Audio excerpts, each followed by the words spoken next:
Hi, hello, namaste. Welcome back to another video. This is Srisailam. Welcome to our channel SSC The Small Family. తెలంగాణలో recent గా జరిగిన sarpanch elections లో చాలా గ్రామాల్లో సర్పంచ్ పదవిని వేలం వేయడం జరిగింది. 55 లక్షలకి ఒకరు, 73 లక్షలకి ఒకరు, కోటి రూపాయలకి ఒకరు, 30 లక్షలకి ఒకరు, ఇలా చాలా మంది సర్పంచ్ పదవిని వేలం పాటలో కొనుక్కొని ఏకగ్రీవంగా పోటీ చేసి సర్పంచ్ గా ఎన్నికవడం జరిగింది. ఈ విషయం నాకు చాలా ఆశ్చర్యాన్ని కలిగించింది. ఎందుకంటే కోటి రూపాయలు పెట్టి కొన్న సర్పంచ్ సీట్ నిజంగా ప్రెస్టేజ్ కోసమా, లేకపోతే 1 కోటి పెట్టి కొన్ని కోట్లు వెనకేసుకోవడం కోసమా? అసలు సర్పంచ్ పదవిలో అంతగా ఏముంది? ఒక సర్పంచ్ కి తన పదవీ కాలం 5 సంవత్సరాలు పూర్తయ్యే లోపల ప్రభుత్వం నుండి ఎన్ని నిధులు వస్తాయి, ఏమేం బెనిఫిట్స్ ఉంటాయి అని నేను చాలా క్లియర్ గా రీసెర్చ్ చేసి తెలుసుకోవడం జరిగింది. అదంతా నేను మీకు ఈ వీడియోలో క్లియర్ గా ఎక్స్ప్లెయిన్ చేస్తాను. వీడియో చాలా ఇంట్రెస్టింగ్ గా అండ్ ఇన్ఫర్మేటివ్ గా ఉండబోతుంది, కాబట్టి ఎక్కడా స్కిప్ చేయకుండా ఫుల్ గా చూడడానికి ప్రయత్నించండి. దానికంటే ముందు ఈ వీడియోకి ఒక చిన్న లైక్ చేసి మీ సపోర్ట్ ని నాకు అందించండి. ఇలాంటి మరిన్ని ఇంట్రెస్టింగ్ వీడియోస్ ని మీ ముందుకు తీసుకురావడానికి మీరు ఇచ్చే లైక్ నాకు ఒక ఎనర్జీ డ్రింక్ గా పనిచేస్తుంది. Okay, let start the video. Sarpanch పదవి అనేది ఒక ఉద్యోగం కాదు, ఇది కేవలం ఒక నాయకత్వ బాధ్యత మాత్రమే. సర్పంచ్ గా గెలిచిన వ్యక్తి ఈ 5 సంవత్సరాలు గ్రామాన్ని, ప్రజల బాగోగులను చూసుకోవడానికి ప్రభుత్వం తరపున పనిచేసే ఒక ప్రతినిధి, ఒక నాయకుడు మాత్రమే.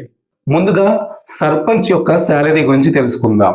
ఒక గ్రామంలో ఒక సర్పంచ్ కి నెలకి ఎంత శాలరీ ఉంటుంది అంటే 5,000 రూపాయల నుండి 6,500 రూపాయల వరకు ఒక సర్పంచ్ కి ప్రతి నెల మన గవర్నమెంట్ గౌరవ వేతనం రూపంలో ఇస్తుంది. సో సర్పంచ్ యొక్క శాలరీ ప్రతి నెల మ్యాక్స్ 6,500 రూపీస్ మాత్రమే. ఇంతేనా? దీనికోసమా కోటి రూపాయలు పెట్టి, 73 లక్షలు పెట్టి, 30 లక్షలు పెట్టి సర్పంచ్ పదవిని కొనుక్కున్నారు అని మీకు డౌట్ రావచ్చు.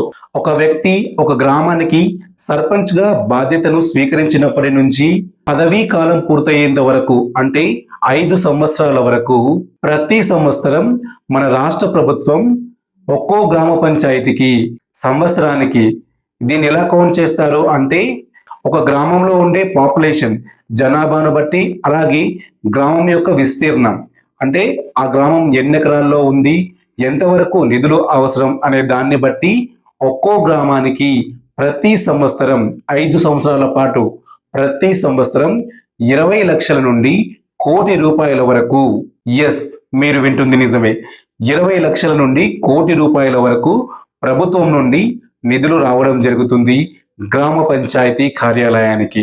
అంటే ఒక్కో గ్రామానికి ఈ 5 years కి కలిపి మన స్టేట్ గవర్నమెంట్ 2 కోట్ల నుండి 5 కోట్ల వరకు, 2 కోట్ల రూపాయల నుండి 5 కోట్ల రూపాయల వరకు నిధులు అనేవి మంజూరు చేయడం జరుగుతుంది. అయితే ఈ డబ్బు ఒకేసారి బల్క్ గా రాదు, విడతల వారీగా అంటే వాయిదా పద్ధతిలో ఇన్స్టాల్మెంట్ రూపంలో గ్రామ పంచాయతీ ఆఫీస్కి అయితే రావడం జరుగుతుంది.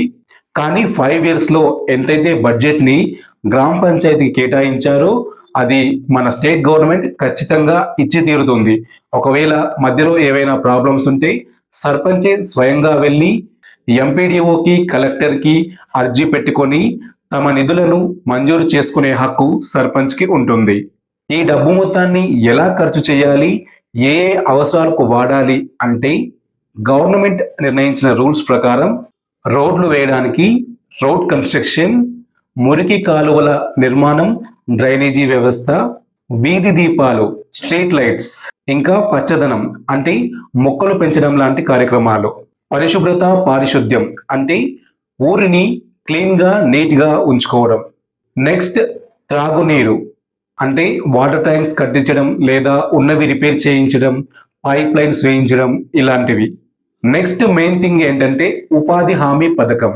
దీన్ని మా అమ్మమ్మ వాళ్ళ ఊర్లో కోపు పని, కోపు గుంతలు తవ్వడం అని పిలిచేవారు. మీ ఊర్లో ఈ ఉపాధి హామీ పథకాన్ని ఏమంటారో కామెంట్ చేయండి. నెక్స్ట్ వన్ చెరువులు, వాటి మెయింటెనెన్స్, ఇంకా పంట కాలువలు. ఈ 2 కోట్ల నుంచి 5 కోట్ల వరకు ఈ 5 ఇయర్స్ పీరియడ్ లో ఏవైతే నిధులు మంజూరవుతాయో వాటిని కంపల్సరీగా ఈ 10 రకాల పనులకి మాత్రమే వినియోగించాలి. మరి మీ గ్రామంలో ఈ పనులన్నీ సక్రమంగా సవ్యంగా జరుగుతున్నాయా? మీరు ఎప్పటి నుంచి ఒక ఓటర్గా ఉన్నారు అంటే ఎప్పటి నుంచి ఓటు వేస్తూ సర్పంచ్ ని ఎన్నుకునే పొజిషన్ లో మీరు ఒక ఓటర్గా ఉన్నారు? అప్పటి నుంచి ఇప్పటి వరకు మీ గ్రామానికి ఎన్ని కోట్ల రూపాయల నిధులు మంజూరయ్యాయి?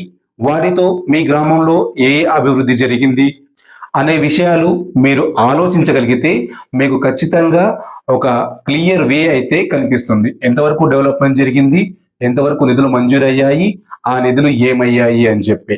ఒకవేళ సర్పంచ్ నిధులు రావట్లేదు అని చెప్పాడు అనుకుందాం. అయితే సర్పంచే స్వయంగా వెళ్ళి నేను ముందుగా చెప్పినట్లు ఎంపీడీఓకి కానీ డిఓకి కానీ లేదా పై స్థాయిలో కలెక్టర్కి కానీ అర్జీ పెట్టుకొని తన గ్రామ పంచాయతీకి రావాల్సిన నిధులన్నీ మంజూరు చేయించుకునే హక్కు ఒక సర్పంచ్కి ఖచ్చితంగా ఉంటుంది. ఒకవేళ నిధులు వచ్చి కూడా ఆ నిధులు దుర్వినియోగం అవుతున్నాయి, నిజంగా గ్రామంలో అభివృద్ధికి ఉపయోగించట్లేదు, ఇంకా వేరే వేరే అవసరాలకి స్వంతంగా సర్పంచ్ వాడుకుంటున్నాడు అని గనక మీకు అనిపిస్తే మీరు మీ పంచాయతీ సెక్రటరీకి రాతపూర్వకంగా కంప్లైంట్ చేయవచ్చు. కంప్లైంట్ చేసినా అక్కడ పని జరగకపోతే ఏంటి అంటే నెక్స్ట్ మీ ఎంపీడీఓ మండల్ పరిషత్ డెవలప్మెంట్ ఆఫీసర్కి మీరు ఒక లేఖ ద్వారా రాతపూర్వకంగా కంప్లైంట్ ని ఇవ్వచ్చు. ఇక థర్డ్ లెవెల్లో డిపిఓ డిస్ట్రిక్ట్ పంచాయతీ ఆఫీస్లో మీరు సర్పంచ్ పై కంప్లైంట్ ని ఇవ్వచ్చు.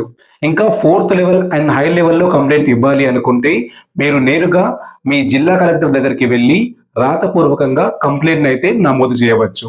జిల్లా కలెక్టర్కి సర్పంచ్ పై చాలా రకాల హక్కులు ఉన్నాయి.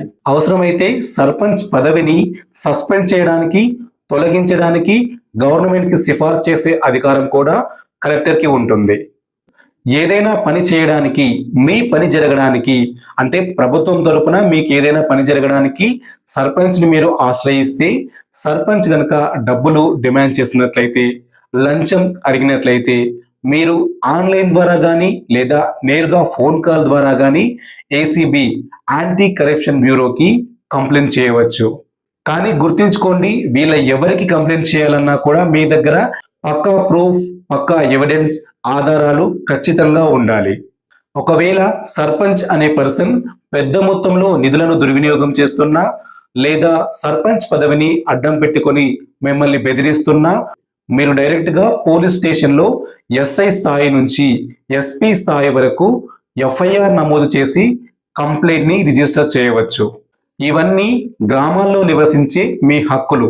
ఎందుకంటే ప్రభుత్వం నుంచి విడుదలయ్యే నిధులు కూడా, ఆ డబ్బంతా కూడా మనందరం ట్యాక్స్ల రూపంలో గవర్నమెంట్కు కడుతున్నదే. ఆ డబ్బుని మళ్ళీ మన ప్రాంతాలను డెవలప్ చేయడానికి గవర్నమెంట్ ఇలా నిధుల రూపంలో మంజూరు చేస్తుంది. సో అది మన డబ్బు. మన డబ్బుని మన ప్రాంత అభివృద్ధికి వినియోగించుకోవడం మన హక్కు. దానికోసం ఏ విషయంలో అయినా సర్పంచ్ని అడిగే హక్కు ప్రతి ఒక్క గ్రామ ఓటర్కి, ప్రతి ఒక్క గ్రామ పౌరుడికి ఉంటుంది. మీ గ్రామానికి సంబంధించి ఏ అభివృద్ధి కావాలన్నా కూడా మీరు సర్పంచ్ని అడిగి మరీ చేయించుకునే హక్కు మీకు ఉంటుంది. ఇది ఇవాల్టి వీడియో. ఈ వీడియో కనుక మీకు నచ్చినట్లయితే వెంటనే లైక్ చేసి సపోర్ట్ చేయండి. అలాగే నెక్స్ట్ ఏ టాపిక్ పై వీడియో కావాలో కూడా మీరు నాకు కామెంట్ రూపంలో తెలియజేయవచ్చు. ఈ వీడియోపై మీ విలువైన అభిప్రాయాలు, సలహాలు, సూచనలు కూడా నాకు కామెంట్ రూపంలో తెలియజేయండి. వీడియో వర్తే అనుకుంటే మీకు తెలిసిన వాళ్ళతో షేర్ చేసుకోండి. అలాగే ఇంతవరకు మన ఛానల్ని సబ్స్క్రైబ్ చేసుకునే వాళ్ళు ఎవరైనా ఉంటే సబ్స్క్రైబ్ చేసుకొని ఇలాంటి మరిన్ని ఇంట్రెస్టింగ్ అండ్ ఇన్ఫర్మేటివ్ వీడియోస్ కోసం బెల్ ఐకాన్ని ఆన్లో పెట్టుకోండి. ఖచ్చితంగా వీడియోని లైక్ చేసిన తర్వాత హైప్ చేయడం మాత్రం మర్చిపోకండి. మళ్ళీ మరొక ఇంట్రెస్టింగ్ అండ్ ఇన్ఫర్మేటివ్ వీడియోతో మళ్ళీ కలుద్దాం. అంతవరకు సెలవు. నమస్తే.